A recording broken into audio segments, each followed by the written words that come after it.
Perfect continue tense पाहायचा आहे दीपाली. कोणता काळ पाहायचा आहे? प्रेझेंट परफेक्ट कंटिन्यू टेन्स म्हणजे काय? चालू पूर्ण वर्तमान काळ. चालू पूर्ण वर्तमान काळ. तर बघा आजच्या काळामध्ये चालू पूर्ण म्हणजे एखादी क्रिया पूर्ण पण झालेली आहे आणि चालू पण आहे. एखादी क्रिया पूर्ण पण झाली आणि चालू पण आहे. त्याच्यासाठी आपल्याला चालू पूर्ण वर्तमान काळ वापरायचं. मग कशी त्यासाठी कोणती वाक्य रचना बघा?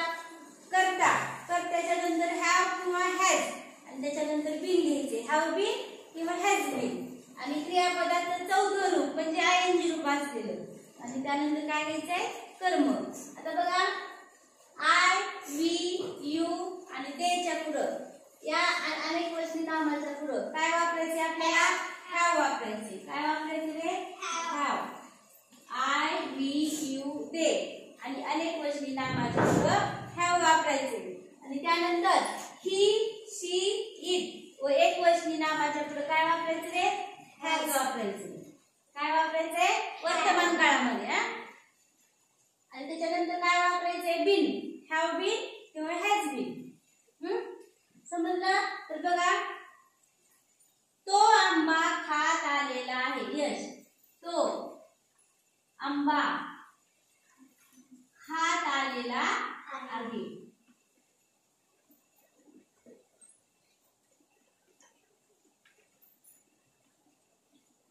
बघा चालू पूर्ण वर्तमान काळामध्ये तो आंबा खात आलेला आहे म्हणजे त्याचा आंबा खाण्याची क्रिया चालू पण आहे आणि पूर्ण पण झालेली.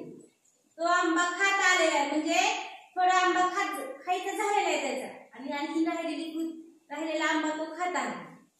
बरोबर आहे? तो आंबा खात आलेला आहे. समजलं का? चालू वर्तमान काळ, चालू पूर्ण वर्तमान काळ. आंबा खाण्याची क्रिया थोडीशी पूर्ण पण झाली आणि चालू पण आहे. सोमेश्वर तो आंबा खात आलेला आहे. आता मग बघा तो साठी कोणता आहे? शब्द आहे ही. आधी नंबर द्या. तोला 1 नंबर, आंबाला 2, खात आलेला 3 आणि आहेला 4. ही झाली मराठीची वाक्यरचना दीपाली. मराठी वाक्यामध्ये 1 नंबरला कर्ता असतो, त्यानंतर कर्म असतं आणि त्याच्यानंतर क्रियापद असते. मराठी वाक्यामध्ये क्रियापद कुठे येतं? मग सहाय्यकारी क्रियापद असेल किंवा मुख्य क्रियापद असेल ते शेवटी येतं. आता बघा तोला कोणता शब्द आहे? ही. इंग्रजी वाक्य करताना आपल्याला काय करायचंय? 1, 4, 3, 2 म्हणजे 1 नंबरचा करता 1 नंबरवर ठेवायचा आराध्या आणि 4 नंबरचं जे क्रियापद असेल, मुख्य क्रियापद असेल किंवा सहाय्यकारी ते आपल्याला 2 नंबरला घ्यायचे. आता हीच्या नंतर काय घ्यायचं? हॅज घ्यायचे आणि हॅज नंतर बीन घ्यायचे. He has been. He has been आणि क्रियापदाचं चालू काळामध्ये क्रियापदाचं आयएनजी रूप वापरायचं असते. मग खात आलेला, खाणे त्यासाठी कोणता शब्द आहे? खात आलेला. इट शब्द मुख्य आणि त्याच्यात त्याला काय लावायचं? आपल्याला आयएनजी प्रत्यय लावायचा आहे. He has been eating a mango आणि बरेच विद्यार्थी इटिंग कुठं पण वापरत नाही. चालू काळातच फक्त चौथं रूप वापरायचे आपल्याला, दुसरीकडे वापरायचं नाही. He has been eating a mango. तो आंबा खात आलेला आहे. राजू चित्र काढत आलेला आहे. पुढचं वाक्य आहे राजू चित्र काढत आलेला आहे. म्हणजे राजूचं चित्र थोडंसं पूर्ण पण झाले आणि काढण्याची प्रक्रिया कशी? चित्र काढायला चालू पण आहे. काळ कसा ओळखायचा? राजू चित्र काढत आलेला आहे. हा शब्द चित्र काढायचं थोडंसं झालं पण आहे आणि चालू पण आहे काढायचं म्हणजे पूर्ण पण झालेलं आहे, चालू पण क्रिया आहे. त्याला म्हणायचं चालू पूर्ण वर्तमान काळ. राजूला किती नंबर? ये. चित्रला 2, काढत आलेला 3 आणि 4 नंबरला आहे. आता चालू पूर्ण काळामध्ये बघा खात आलेला, काढत आलेला, गात आलेला, गात आलेली असा शब्द असला आणि त्याच्या पुढे आहेत असे शब्द असले तर तो कोणता काळ आहे? चालू पूर्ण काळ. पाठीमागे आपण फक्त काय बघितलं होतं? राजू चित्र काढत काढत आहे, राजूने चित्र काढले आहे. आता चालू पूर्ण वर्तमान काळ असल्यामुळं खात आलेला आहे, चित्र काढत आलेला आहे. चित्र काढायचे पण झाले थोडस. राजू, राजूला राजू तसंच ठेवायचं. Raju Raju has been. राजू एक वस्तू नाम आहे, काय वापरायचे? Has been. Raju has been. काढत आलेला, काढणे. ड्रॉइंग. पिक्चर.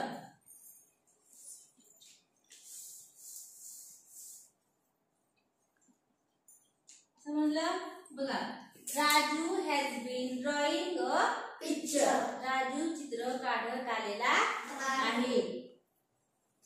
ती गाणे गात आलेली आहे. ती गाणे गात आलेली. ती गाणे गात आलेली आहे. बघा वाक्य कसं आहे? गाणे गात आलेली आहे म्हणजे काय? गाणे गाण्याची तिची क्रिया चालू पण आहे आणि थोडस गाणं म्हटलेलं पण आहे. पूर्ण पण झालेली क्रिया थोडी आणि चालू पण आहे. गाणे गात आलेली आहे. बघा, तीला 1 नंबर, गाणेला 2 नंबर, गात आलेली 3 नंबर, आलेला 4. चालू पूर्ण वर्तमान काळ खात आलेला, काढत आलेला, गात आलेली असे शब्द असले त्याच्या पुढे आहे आहेत असा शब्द जर असला तर चालू पूर्ण वर्तमान काळ आहे समजायचं. तीला पण सी नंतर काय घ्यायचं आपल्याला? हॅज. He has been. गात आलेली. सिंगिंग चौथं रूप वापरायचं आपल्याला. Singing a song. एकच गाणे म्हणून अ सॉन्ग लिहायचं. जर गाणे असले शब्द तर सॉंग्स लिहिलं असतं. She has been singing a song. समजलं? त्याच्यानंतर पुढचं वाक्य बघा, मी पत्र लिहित आलेलो आहे. मी पत्र लिहित आलेलो आहे. वाक्यरचना समजली का? चालू पूर्ण वर्तमान काळाची. आलेलो आहे. चालू पूर्ण वर्तमान काळामध्ये बघा, खात आलेला, काढत आलेला, गात आलेली, लिहित आलेलो. सांग. लिहिला 1 नंबर द्यायची तुम्ही पण घरी. लिहित आलेलो 3, 2, 3 आणि 4. यश. लिहित आलेलो हे क्रियापद आहे, मुख्य क्रियापद. आणि आहे कसलं क्रियापद रे? सहाय्यकारी क्रियापद आहे. मी साठी आय. आय साठी काय वापरायचं? आईच्या पुढं हॅवच्या नंतर बीन. I have bin. नंतर काय? लिहित आलेलो. रायटिंग. क्रिया पूर्ण पण झालेली आहे आणि चालू पण आहे. I have been writing a letter. चालू वर्तमान काळ ओळखायचं लक्षात आलं का? लिहित आलेलो, जेवत आलेलो, काढत आलेला, हात आलेला, गात आलेली आणि त्याच्या पुढं आहे आहेत असे शब्द जर असले तर तो कोणता काळ समजायचा? चालू पूर्ण वर्तमान काळ. हे लगेच एकदा शिकवल्यानंतर येत नाही, त्याला खूप सराव करावा लागतो. त्याचा खूप वाक्यांचा सराव करायचा आहे. हे झाल्यानंतर आपण मिक्स वाक्य घेणार आहोत. मिक्स वाक्यांचा सराव जर केला तर तुम्हाला मग सरावाने येतात. कोणती पण गोष्ट सरावाने येते. तुम्ही गाडी शिकायला आज गाडी लगेच शिकली लगेच उद्या येणार आहे का? नाही, त्याची प्रॅक्टिस करावी लागते. तुम्ही सायकल शिकायला लगेच सायकलवर बसली की लगेच सायकल येते का रे? येते का लगेच? त्याचा सराव करावा लागते की नाही? तुम्ही पोहायला शिकावं लागते. आज लगेच उडी मारली दुसऱ्या दिवशी बनायला एकटेच पोहताल का? नाही. कोणत्याही गोष्टीची प्रॅक्टिस केल्यानंतर, सराव केल्यानंतर गोष्ट येत असते. कोणती पण असते त्या गोष्टीचा सराव आपण केला पाहिजे. सरावानं कुठली पण गोष्ट चांगली येते. आता परत पुढचं बघा, मी त्यांना ओळखत आलेले आहे. मी त्यांना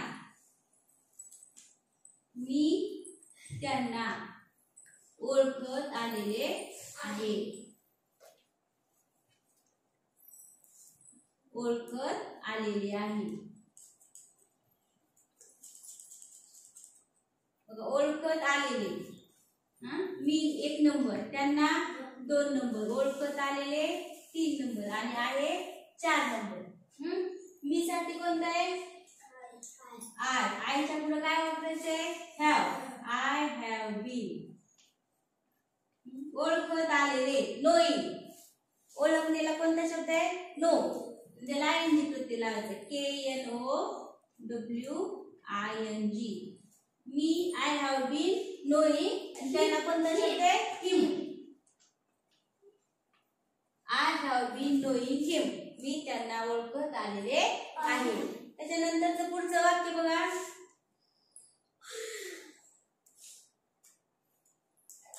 एकच वाक्य बघा. ती इंग्लिश बोलायला शिकत आलेली आहे. इंग्लिश बोलायला इंग्लिश बोलायला नाही. बोलायला इंग्लिश बोलायला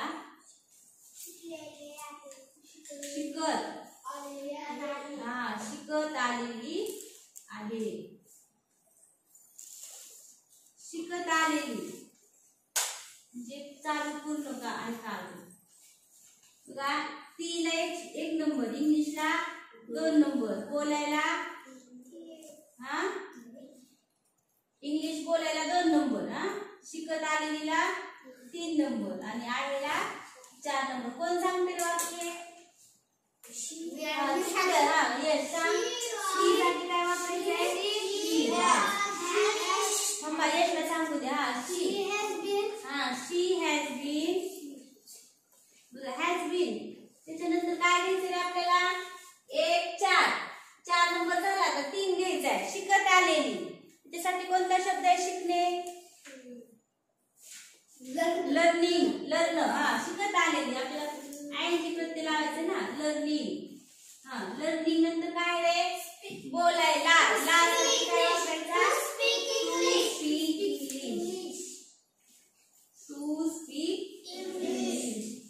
आजचा चालू पूर्ण वर्तमान काळ समजला का तुम्हाला? कसा ओळखायचा तो? चालू पूर्ण वर्तमान काळामध्ये एखादी क्रिया पूर्ण पण झालेली आहे आणि ती चालू पण आहे. नंदिनी, एखादी क्रिया पूर्ण पण झालेली आहे आणि चालू पण आहे. चालू आणि पूर्ण या दोन्ही क्रिया ह्या काळामध्ये येतात. बघा, आंबा खात आलेला आहे. चित्र काढत आलेला आहे. गाणे गात आलेली आहे. मी पत्र लिहित आलेलो आहे. म्हणजे पत्र लिहायचं थोडंसं पूर्ण पण झाले आणि चालू पण लिहायचं. पूर्ण झालेलं नाही सगळं. चालू पूर्ण म्हणजे थोडंसं पूर्ण झाले, चालू आहे बाकीची प्रक्रिया लिहायची. लिहित आलेलो आहे. मी त्यांना ओळखत आलेले आहे. मी त्यांना म्हणजे ओळखण्याची क्रिया झालेली पण आहे आणि ह्याच्या पुढे पण मी सध्याच्या काळामध्ये पण मी त्यांना ओळखत आहे. असं त्या चालू पूर्ण वर्तमान काळाचा अर्थ आहे. समजलं? इंग्लिश बोलायला शिकत आलेली आहे म्हणजे थोडी शिकण्याची प्रक्रिया पूर्ण पण झालेली आणि चालू पण आहे ती शिकण्याची प्रक्रिया. तो कोणता काळ आहे? चालू पूर्ण वर्तमान काळ. त्याची रचना समजली. करता प्लस हॅव किंवा हॅज बीन आणि त्याच्यानंतर क्रियापदाचं चौथं रूप म्हणजे ING रूप आणि कर्म. आता याच वाक्यांचं तुम्ही घरी नकारार्थी वाक्य करायचे. नकारार्थी वाक्यामध्ये आपल्याला काय करायचंय? नॉट कुठे वापरायचे? हॅव नॉट किंवा हॅज नॉट नंतर बीन वापरायचे. Have not been, has not been. समजलं? बीन नंतर नॉट वापरायचं नाही. दीपाली, लक्ष नाही तुझं. Have not been, has not been आणि रूपेच ठेवायचं. क्रियापदाचं ING रूपच ठेवायचं. समजले का तुम्हाला वाक्य?